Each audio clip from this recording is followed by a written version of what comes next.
When we return, we'll switch lanes and take a look at how health, or tech health, how tech health can change the Nigerian health sector. That's in a moment. Please stay with us. Many thanks for staying with us. So we're now being joined by Ayo Adebamowo. He is a techpreneur who is committed to adding value to healthcare delivery through digital innovation. He joins us via Zoom from London. Ayo, it's a pleasure to have you join us on the show today. Yeah, good afternoon. It's a pleasure to be on this program, and thank you for bringing me in. Absolutely. We hear of how advanced and, first world countries are using technology to do a lot of things in the health sector. So we're talking telemedicine, we're talking precision, what's it called again? Precision operations. We're talking of, building data, delivering drugs. There's just so much. But, clearly, you're in London, you're in UK, where you practice as well. But how can we transfer all of this technology down to our own system? Yes, that's a very valid question. Let me start on this premise. I know there's been a lot of conversation and concerns, about people migrating, this Japa syndrome and the potential for Nigeria to lose its critical talent, brain drain and all that. But I think on the flip side of the coin, there are actually some advantages to that particular phenomenon. Let me put it this way. So for instance, now, for me myself, I Japa about 20 years ago. And but the advantage I've seen, and with a lot of diasporans, is that we've been exposed to the system, to the UK system, to the developed economies and all that. And we thought, look, there are a lot of this value that we can replicate back home in our country. Yes, we know there are challenges with infrastructure. We know about the challenges with security and all of that. But the good thing is that we are seeing the possibilities of replicating some of the solutions. Not necessarily replicating it, back word for word, but in terms of customizing solutions that are applicable to our local environment. And for us at My Medical Bank, which is the company I run both in the UK and Nigeria, this is being one of our driving missions. That look, instead of just moaning and complaining about challenges in the health sector, what can we do to make a difference? And this is where we are coming in to say, look, we can actually deploy digital technology to solve some of these problems. And I'm going to be enumerating some of the ways this has been done. But let me say something quickly. I mentioned at the beginning that I relocated about 20 years ago, and within those 20 years, I come to Nigeria every year. In fact, I've been to Nigeria twice this year. So I shuttle between these two countries. So it's not as if I'm permanently based in the UK per se. In addressing it, there's a very vital awareness that I've seen. So when I left Nigeria 20 years ago, there was nothing called internet banking. 20 years ago, there was nothing called Jumia, Konga. There was nothing called e-commerce platform and all of this. There's something called Uber. There was not even Facebook. You understand? It was not possible to say you wanted to withdraw your money from ATM. There was no ATM machine. But if you look at the landscape, so many things have changed as far as digital technology penetration is concerned, across all sectors. But the critical health sector has not benefited from that kind of revolution. So now that's the question. How can we, like you said, we can't replicate everything verbatim. We can't do it because we have our own peculiarities. We have our own culture, and all of this. What can be done differently? Because the opportunity, the challenge is there, and that challenge needs a solution that I think technology can proffer. Absolutely. So let me just enumerate a few ways that digital technology can make a difference in this, and how it's already making a difference. So we're not even talking of something completely futuristic. We're talking of something that is here and now and here. So let me start with the healthcare facilities, the hospital system. So roughly there are about 42,000 hospitals and clinics across all the 774 local governments in Nigeria.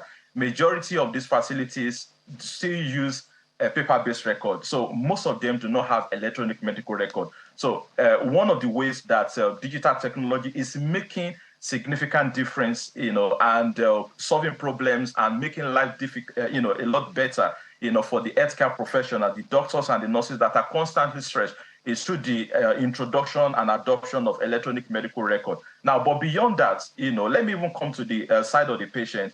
There's something we call a personal health record, which allows patients to even take ownership of their own health record, to be able to have access to their record, to be able to manage their health information, to be able to schedule an appointment with doctors, to be able to, go for telemedicine consultation with doctors. For instance, in the year of COVID, that 2020, when there was lockdown, we know what was happening, that, hospitals were not opened, clinics were not open because of the lockdown, and then because of the fear of contracting virus. Now, it doesn't mean that some other diseases are disappeared. It doesn't mean that people started, no other fever or malaria or cancer, they all go. No, people still had those conditions. So what we saw was that it created an opening for medical services to be delivered virtually. So, for instance, we've seen the growth in uptake of telemedicine in a consultation, which is another way that digital technology can actually make a big difference to cut down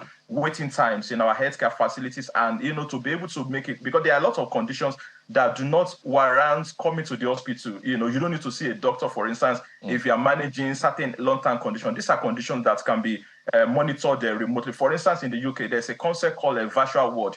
UK is one of the country that is pioneering that that concept. What virtual ward simply means is that a patient can be discharged home, not necessarily because they are totally fine now, but because the conditions they have can be conveniently managed from the comfort of their own home. So yeah, exactly. So these are some of the ways. Can we do that here? Can we do that here? I mean, absolutely. All it takes is number one, you have the healthcare facility, the provider, the doctor, the nurses, and our doctors and nurses, they are skilled. If not, if they are not skilled, they will not be hunting them, they will not be hiring them en masse in the UK, in the US. So we have the workforce to do that, number one. Then number two, you need that internet connectivity. Internet connectivity is more than 50%, penetration in Nigeria. So at least, like I said, we might not solve all the problems at once, but we have a very large, internet, penetration in the country to make that happen. Yeah. Then number three, of course, the participation of the patient in terms of, all it takes is that, look, why they are in the comfort of their home, they can connect with a doctor or a nurse, from their mobile phone, or if they are to record their own blood pressure, for instance, or they have a family member that can record some of their vitals for them. It's just a case of taking the reading and then sending it to the provider, and the healthcare professionals will do the needful from there. They will be able to detect where there are anomalies and where they need to come in. Yeah. So this is one of the ways to free up bed spaces, and to relieve our already overburdened doctors and nurses. Let's look at awareness. I mean, this thing sounds so good the way you're saying them. We can do this and do this, but I mean, the awareness, like you said, we have over 42,000 hospitals across the country. I mean, the percentage of those who have started adopting that, I would even say that it's mostly maybe the private hospitals that perhaps would have taken a lot more steps in doing this. But we have government hospitals, in faraway villages that would need this critical. How much awareness, is out there? I mean, just lastly, as we wind down this conversation. Yeah. I mean, definitely, you're absolutely right that it begins with a conversation, and the thing is this, just as with the finance sector, for instance, at a time was when we thought, internet banking would not be possible, that that digital, mobile banking and all of that, that the level of literacy is low, level of internet. But today, I mean, we know most people do, what we call, all these transfers and all of that. It's the same principle. So it begins with that awareness, and this is where private organizations like us, like My Medical Bank, for instance, where we commit to, we need the private sector to stimulate this conversation. We don't necessarily have to wait for the government, and this is where we're having, taking that conversation to the providers, hospitals and doctors, all of that, to say, look, these possibilities exist. Well, the possibilities exist. Let's hope that people will buy in and, of course, make things and life easier for them. But I have to say thank you to you for joining us today on the show, Dr. Ayo Adebamo, and sharing very incisive thoughts on how technology can shape our health sector. Thank you again for joining us on the show. Thank you very much. It's a pleasure being here. Thank you. Absolutely, absolutely. Well, that's where we are. That's where we'll wrap it up on the show today. Thank you so very much for watching. But as always, we'll leave you with the most viewed videos on our YouTube channel in the past week. I'm Victor Matthias. Bye for now.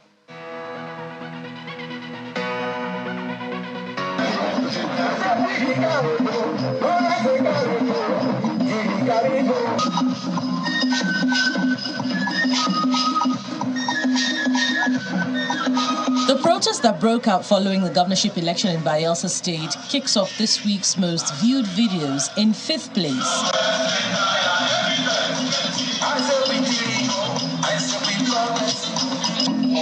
And they gave out the impression that everything's going to work perfectly. It is followed in 4th place by the candidate of the SDP in the just concluded Kogi governorship election, faulting INEC's conduct of the election. But I want to believe the team that was sent to the state were the one that compromised. Before the election, before the commencement of the election, the result sheet is already out.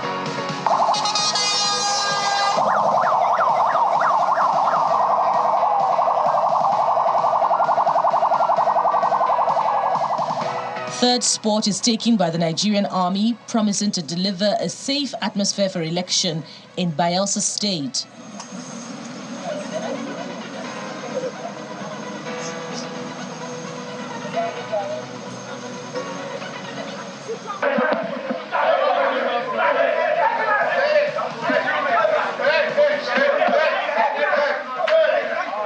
In 2nd place is a Labour Party agent in Bayelsa being beaten and taken out of the collation centre for alleged disruption of the process.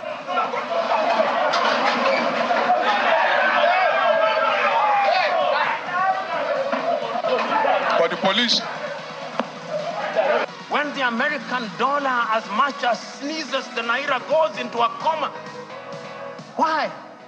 While in 1st place is Professor Lumumba, blaming Africans for the suffering. In Kenya and many other countries, we still believe that somebody else's currency is what must define us.